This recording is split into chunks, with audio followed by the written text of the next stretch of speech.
Pourquoi Vermeer aurait-il peint des portes, puisqu'en aucun cas vous n'oseriez en franchir le pas? Pour autant, si la porte n'est pas visible, elle est bien là, et c'est du seuil que vous-même contemplez la scène. Synonyme d'ouverture au corps tangible, mais aussi à la conscience, qu'elle soit spirituelle ou morale, la porte symbolise le passage d'un monde à un autre.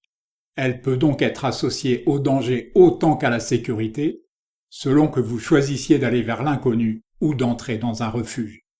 Pousser la porte, c'est repousser les limites du savoir, même si nous privilégierons ici les portes au sens architectural du terme. Des portes à foison dans l'œuvre de ce peintre flamand contemporain de Vermeer. Elles permettent, le plus souvent, de faire entrer ou sortir un personnage excentré auquel le spectateur pourrait s'identifier. Cet autre peintre hollandais changea sa manière après avoir rencontré Vermeer. Des scènes de corps de garde ou d'auberge qui avaient la faveur du public, il passa aux scènes d'intérieur et à la vie de famille. Un homme, dira ce génie anglais avant de privilégier les portraits, peut mourir méconnu dans un grenier s'il ne se conforme pas au vulgaire en choisissant la spécialité que tout le monde paiera et encouragera. Cette artiste victorienne aimait aborder la condition féminine de front.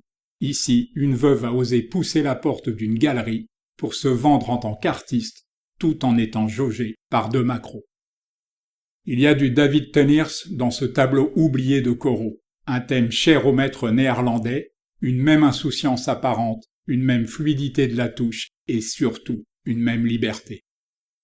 Faire la lecture la porte ouverte n'aurait aucun sens, la musicalité du texte pourrait même en être altérée. Mais cette porte fermée, c'est une possibilité de rejoindre le duo. Le peintre prouve ici qu'il est un maître de l'intimisme.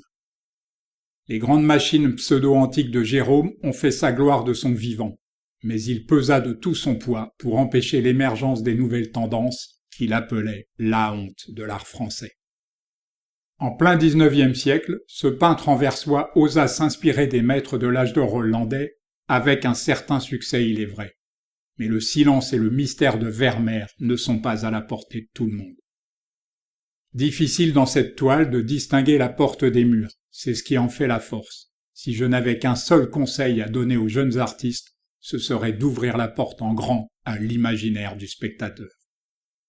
Ces deux naturalistes catalans vivaient la révolution industrielle comme ce qui pouvait arriver de pire à leur cité chérie de Barcelone. Ils finiront par ouvrir la porte de leur jardin intérieur à l'impressionnisme. Aucun de ceux qui patientent ici ne semble pressé de franchir la porte, et peu d'entre eux osent regarder le garçon. Ah, j'oubliais, l'autre nom de la toile est « Pauvres gens dans la salle d'attente de la mort ».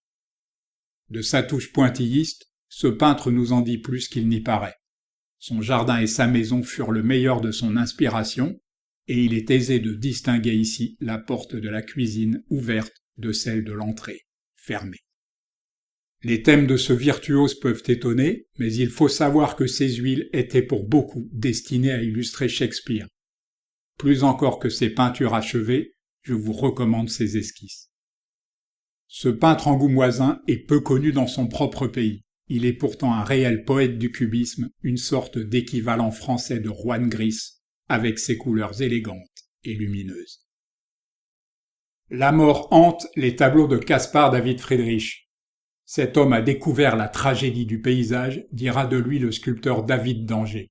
Ici, une même tragédie semble vous attendre de chaque côté de la porte. Une porte ouverte sur une porte fermée, située de l'autre côté d'un couloir dont on ne voit pas les limites. Rêveuse, intimiste et poétique, toute l'œuvre subjective de ce génie danois est ici résumée. Après Lucie Hessel, Lucie Belin fut la maîtresse et le modèle favori du peintre. En vain. Et cette porte ouverte peut être vue comme une métaphore de ces allées et venues dans la vie de celui qui ne quitta jamais sa mère.